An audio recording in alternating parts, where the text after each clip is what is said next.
The universe, at least the part of the universe that we can study, has order. The laws of physics, the regularities of physics. It turns out that that order sets the boundaries on what can happen in such a way that you get cycles, you get repetitive cycles at different tempos, different speeds, different sizes. And there's no life yet at all, it's just matter and energy cycling in various ways.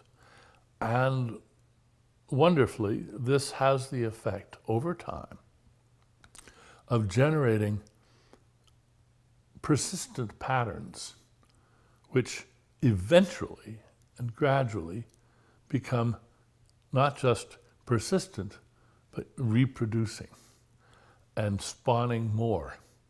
And now we get evolutionary processes going. And once we've got something like a simple bacterium, which is already tremendously complicated, then you get an explosive burgeoning of life forms. And it all flows inexorably, mindlessly, out of the initial patterning of the physical world.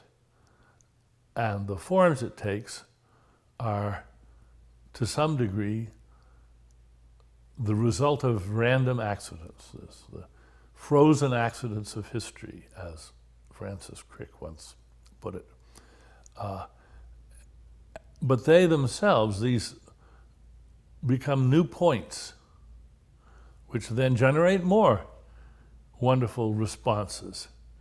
So the creativity of this process is breathtaking.